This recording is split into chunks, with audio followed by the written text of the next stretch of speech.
او د پیغمبر علیه السلام نه چې نقل کوي نو یو مشهور صحابي دی حضرت صہیب رضی الله عنه، هغه دا واقع نقل کوي. حضرت صہیب فرمایي یو ظالم بادشاه تیر شوی، دا بادشاه د عیسی علیه السلام او د نبی علیه السلام د زمانې په منځ کې تیر شوی دی، او دې زمانې ته زمانه د فترت وای، زمانه د جاهلیت وای. پیغمبران قطع شوي، پیغمبر نه راته، عیسی علیه السلام نه پس بل پیغمبر نه راته، د پیغمبرانو تعلیمات ختم شوي، او رسول الله مبارک چې د آخر زمانې پیغمبر دی د هغې انتظار کېده. لکه اوس چې موږ څنګه انتظار کوو چې مهدي به راځي، او موږ انتظار کوو چې دجال دی ورپسې عیسی علیه السلام به راځي، دقسې د آخر زمانې د پیغمبر انتظار کېده. نو چې پیغمبر نی او د پیغمبر تعلیمات ختم شي نو جهالت راځي، نو دې ته دور د جاهلیت وای. وحی بنده د وحی نه راځي، پیغمبر بند پیغمبر نه راځي، او زمانه د جاهلیت شروع ده. نو یو بادشاه دی، د هغې بادشاه سره یو جادوګر و کاهن، او دا چې کوم بادشاه دی د دې بادشاه خپل نوم خو جدا دی، خو په زونواس یوسف مشهور دی. زونواس دا دی بادشاه په مشهور یوسف زونواس، او دته به تبع وي ځکه چې دا د یمن په بادشاهانو کې و.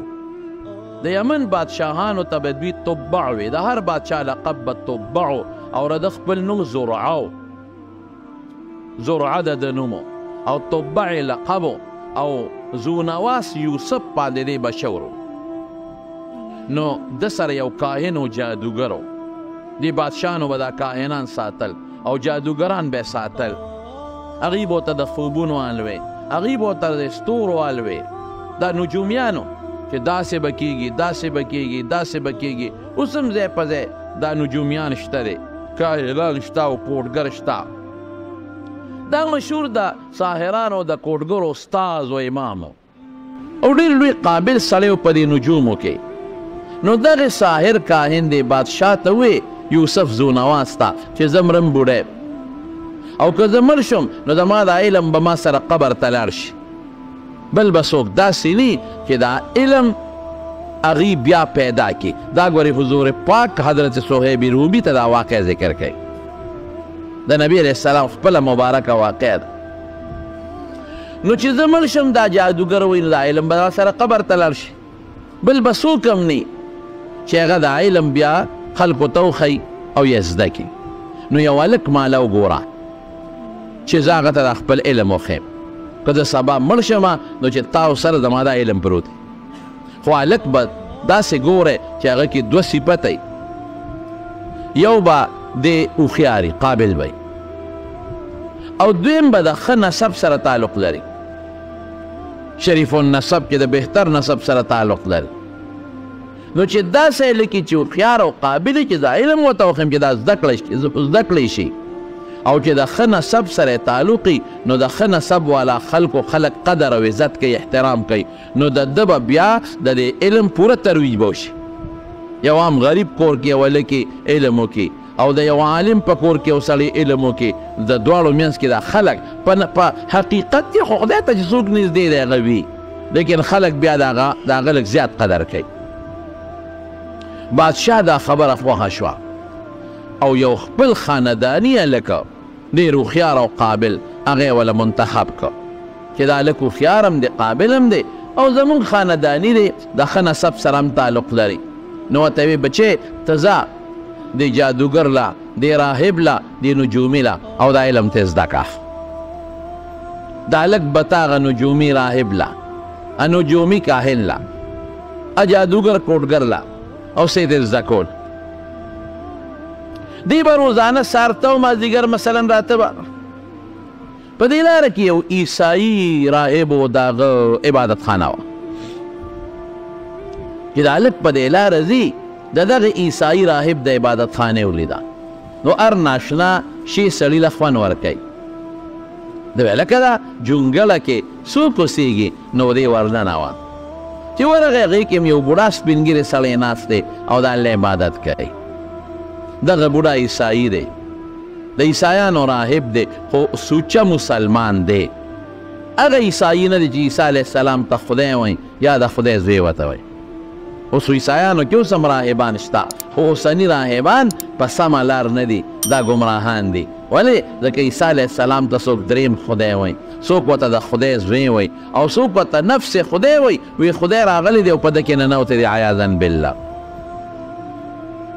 خو هغه راهب نو، هغه په انجیل پوره پوه و، هغه په عیسی علیه السلام باندې پوره ایمان و، او عیسی علیه السلام ته د خدای پیغمبر او د خدای بنده وي، نو هغه سوچه مسلمان و. نو دا ماشوم دا هلک چې د سره کېناسته، نو د هغې عبادت وله خوند ورکړه. نو چې اوس دې لار باندې ځي، نو د اول د عیسائی مسلمان د راهب سره ناسته کوي، او چې واپس راځي د هغه جادوګر نه، نو بیا د سره ناسته کوي. د ده دا شی خوښ شو، خو هغه هم نشي پرېښودی. که هغه پرېږدم نو بادشاه به وایي چې ما ته منتخب کړې په ټول رعیت او په ټول قوم کې، خرچه در باندې زه کوم، په تعلیم خو خرچه هم کېږي.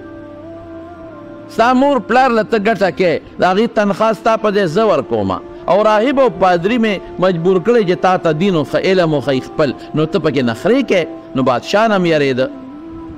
خو چې دی به کله بادشاه ته خاندان ته راته نو هم به لیټ راته، ځکه لار کې به هغه عیسائی پادري سره یې وخت اخیسته، او به هغه خپل جادوګر استاد له به ته نو هم به لیټ ته.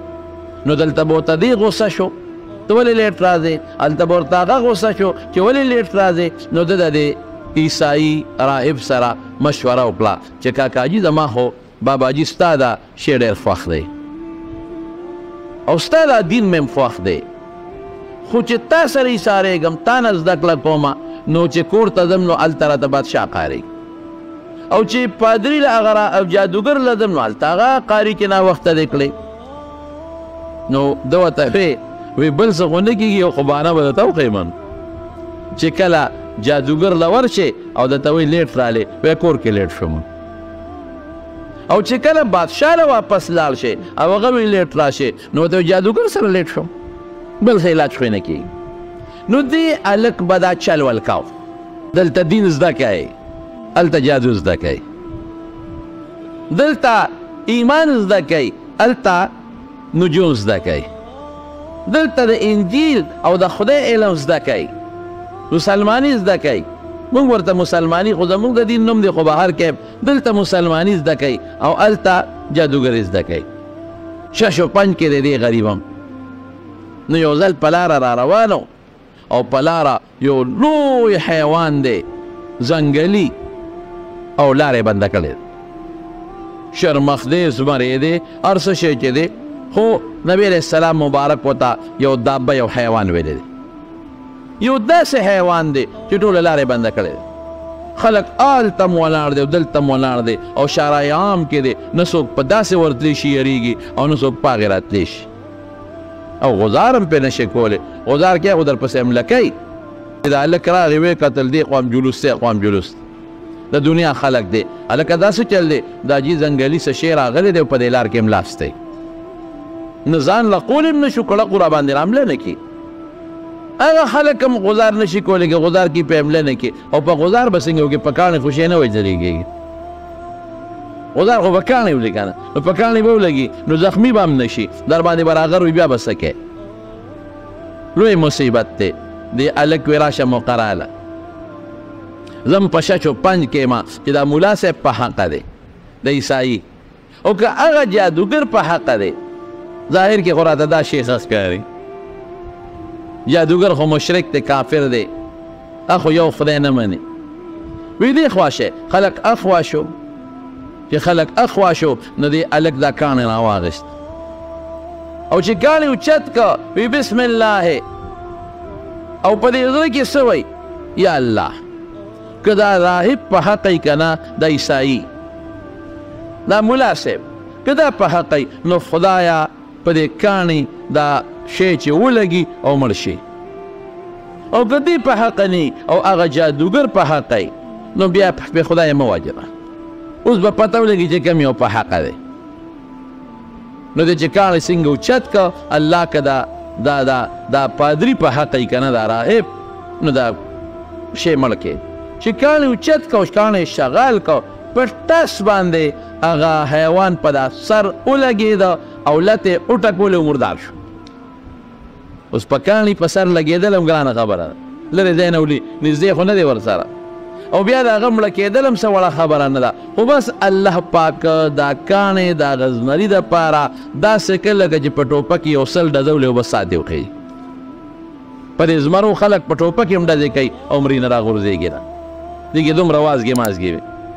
هغه لتې وټکولې او بس مړ شو او ټولو خلکو ته لاره ازاده شوه او خلکو خو دې نه نه دي خبر چې دا هلک د دې ملا صاحب نه څه دین زده کړی دی، انجیل شریف یې زده کړی دی، د مسلمانۍ زده کړې ده. نو خلکو چغې کړې غلام جادو زده کړی دی، هلک هلک جادو زده کړی دی. خلک وایي دا بادشاه جادوګر نه لېږلی دی، هلکه کمال وشو جادو یې زده کړه او څه ناڅه کار یې وکړ. وګوره که نه جادو، وګوره که نه نجوم، وګوره کهانت که نه، هلک دی او لږې ورځې لاړ بیا دې دونه شی زده کړه چې دا د ټولو خلکو ته یې لار وکړو. په یو ټس باندې هغه لوی شرمخه او هغه لوی شی هغه مړ کړ. نو خبره ورو ورو خورېدې دې غریب خو غږ نه کوي چې شی یې لوړی دی، شی یې لوړی دی. دا جادو نه دی وجلی، دا نجوم نه دی وجلی، دا خو زما رب مړ که. الله اکبر. او کوم رب مې مړ که؟ هغه رب چې هغه په لاره کې هغه پادري د کوم رګ عبادت کوي، دا خو هغه مړ که، خو غږ نه کوي. که ویم نو جنجال جوړېږي. واقعات داسې وشو، واقعات چې خلکو وې څه خو یې زده کړي دي. نو چې نن سبا هم چاته پته ولګي چې ده څه زده کړي دي، نو بیا د دنیا ورپسې رارماتې، څوک وي ما دمه چوه، څوک وي ساخ کوه، څوک وي تعویض کوه، دا یو جنجال جوړ شي. دنیا را خطا ده. او څوک وایي برګي مرض مې دی، هله ما باندې دم واچوه، څه خو دې زده کړي، مال علاج وکړه. هلته بل راځي د هغه سترګې ړندې دي، په ما دم واچو چې خدای مې جوړ کړي. هلته بل را خطا دی، زه خوشحال یم، په ما دم واچو چې خدای مې جوړ کړي، ما له څه علاج وکړه. هلته بل را خطا دی، زما خو د جوزام بیماري ده، هډوکي مې رجېږي، د کونډو درد مې دی، د خلاص و پښو درد مې دی، هله شابه ما له علاج کوه. دا هلک هغې راهب سره هغه چې کومې اصل استاد د پادري سره میلو شو، وی دغه واقعات وشو. او ورته وی بچې وی زما نه اوچت شوی ښه، کله شاګرد د استاد نه اوچت شي، کله مرید په مرتبه کې د پیر نه اوچت شي، خواري وکړي دی، محنت وکړي. بچې ما نه خو اوچت شوی، خو یو خبره درته کومه، هسې نه جنجال کې مبتلا نشي، ازمایش کې مبتلا نشي. نو که په ازمایش او جنجال کې کله مبتلا شوې، د خدای خاطر وکړه مونږ ونه خیر، ګیرېږي به بیا. هغه ته پته وه چې بادشاه مشرک دی، کافر دی. بادشاه خو خدای نه مني، سر نه خدای نه مني، بادشاه کافر دی. او دا سړی خو چې دا غزار یې وکړه، دی خو مسلمان دی. نو دا جنجال به جوړېږي. نو ده ته وایي چې دا مسلماني درته چا ښولې ده، نو دی به ما ښایي. نو هغه ورته وایي چې ګوره لکه خدای دپاره مونږ ونه ښیې، ازمایش مصیبت به راځي خو مونږ ونه ښیې. هغې نو استاد جي تا ولې ښې؟ کسان وله راځي او دمونه اچوي، یو سلسله روانه شو.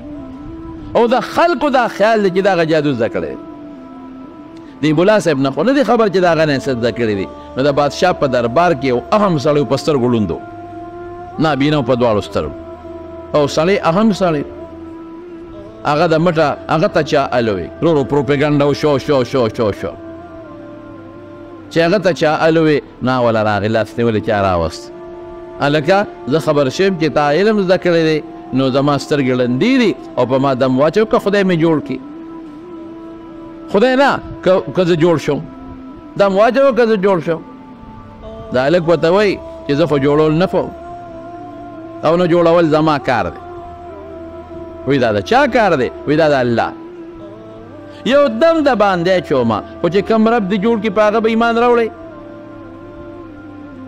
دا اوس چې کوم رب دې جوړ کړي ایمان به پرې راوړی. وړو وی چې بلکل به په ایمان راوړم، خامخا چې زه جوړېږم او زه په دنیا اینم، زه پې دا رنګونه اینم، دا رنګونه چې دا شین دی او دا سور دی او دا سپین دی. بشیر جان ته مې لکه ته چې ړوند دی، تا په زړه کې څه ارمان دی؟ بشیر جان وایي چې د دې یو ارمان خو یې شته، هغه یې شته، خو دا اوس بوډا دی، هغې نه ووته. نو ما وی چې پس دې پلار باندې یاره وی چې دا شین رنگ به څنګه او دا سور به څنګه او دا سپین به څنګه او دا تور به څنګه. واقعي ما وی د پلاس خو به نرم او ګرم معلوم کی، یخ به معلوم کی، اواز خو به په غوږو پیژنې چې دا د پلان کې اواز دی. لیکن واقعي دا شکلونه او رنګونه دا په سترګو معلومیږي او سترګې واقعي د خدای نعمت. خدای دې په دې خوشحاله شي. رسول الله مبارک فرمایي چې د چا نه سترګې والم او دې پې صبر وکړي د دې په عوض کې به جنت ورکوم. هغه ته وایي چې کوم رب ته سوال وکړم او تا جوړ کړي هغه رب به ومني. اړون وایي بلکل. هغه هلک په دې ړون باندې دم واچو یا الله ته خدای جوړ کړې. خدای جوړ کړ چې جوړ یې کړ ړون مسلمان شو. بادشاه ته اطلاع ورسېده چې هغه د فلانکي هغه ړون وزیر زوی یا د وزیر رور یا ستا رور د اهم سړی و د بادشاه د خاندان هغه خو جوړ شو. ښه ته یې راوله چې بویه ته وله وی دا چا؟ دا هلک تېر وتم. دا چا جوړ کړې؟ وی دا رب څوک دی؟ زما الله. وی خدای خو دی. بادشاه ورته وی وی نه ته نه هغه رب دی چې زما د سترګو د جوړوالي او د ړوندوالي مالک دی. هغه رب دی چې د اسمانونه پیدا کړي دي. هغه رب دی چې د ځمکې پیدا کړې ده او هغه رب دی چې د نهرونه او دریابونه پیدا کړي دي. هغه جوړ کړی. دا معامله د سره چا کړې ده دا راته ووایه. وی دا هغه هلک. بادشاه فورا اډر وکړه هلک راول. چې هلک یې راوسته او ځان ته دا هلک حاضر که دا چې کوم د جادو پسې لیږه او دا هلک نوم عبدالله ابن تامر. د پلار نوم یې په ت سره تامر او نوم یې عبدالله. ورشه یې راولی. چې راوسته ورته یې ویل چې ښه بچې جادو دې لکه چې زده کړي ما خو لېږلې وې باباجي نه دې هر څه زده کړل. ګوره سړی دې دم کو او جوړ شو. چل دې زده کړی دی. وی دا خو ما نه دي جوړ کړی. دا چا جوړ کړی دی؟ دا رب جوړ کړی دی.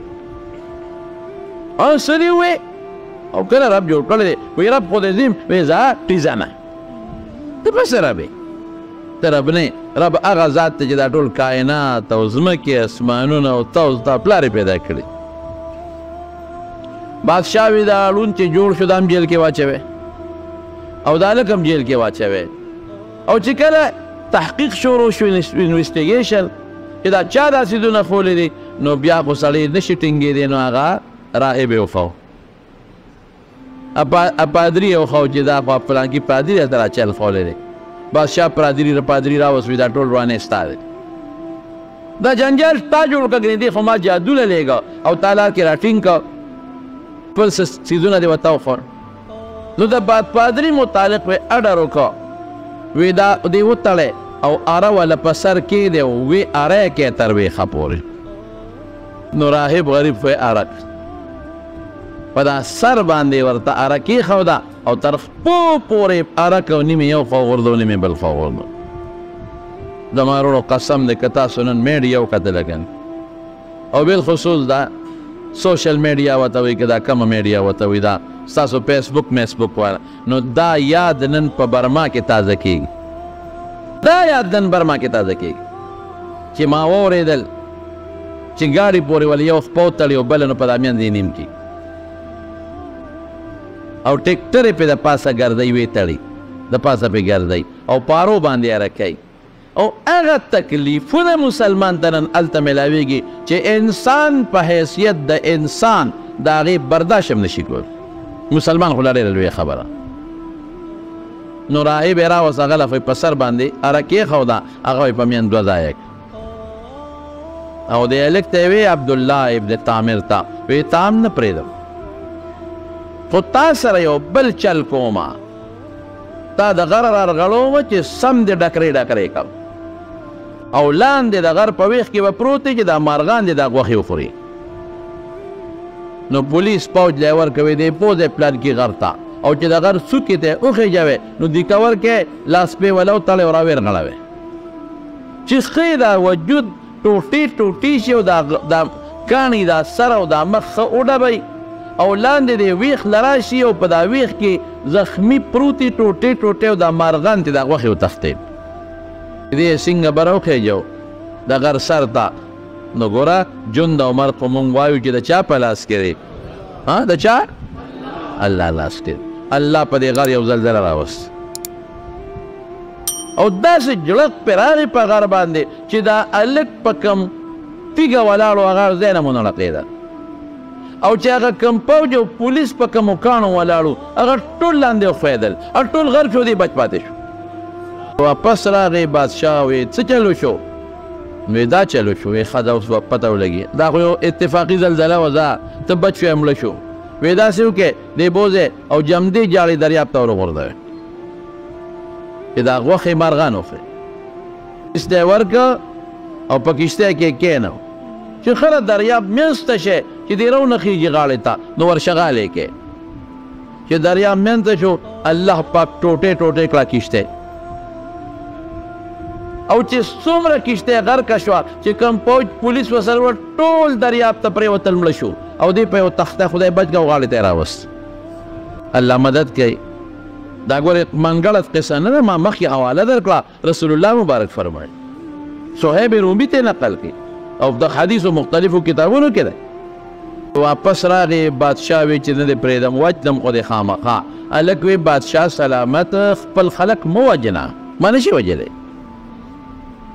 ما نشي وجلی هغه ستا به مري او که خامخا مې وجنې نو زه درته یو چل ښیم هغه چل وکړه یو چل درته ښیم بس هغه چل وکړه وی څه چل وکړمه وی ما یو اونې ته وخېجم ومې تړه او یو غشي به راوالي او په هغې به مې ولې خو هسې نه دا به ورسره وی چې بسم الله رب هذا الغلام د خدای په نوم دې ولم کوم خدای یعنې د هلک رب دی د دې هلک چې کوم رب دی نو په هغه نوم دا ویشتل کړ نو دا یو علاج شته بله نشته بادشاه ویل چې دا یو ښه دی خو چې تا لرکم سړی لرکم یعنې دا اوس یو باندې به دمه چې به مسلمانېږي په بل به دمه چې به مسلمانېږي په بل به دمه چې خلک رنځوران خو ډېر دي دا ټول رنځوران به جوړېږي او مسلمانېږي لوی انتشار جوړېږي بادشاهي به رانه لاړه شي اوس خو ماته خلک خدای وایي بیا به راته خلک ګیام نه اچوي بیا به څه کېږي نو بادشاه او وی چې کله مې ولې نو یو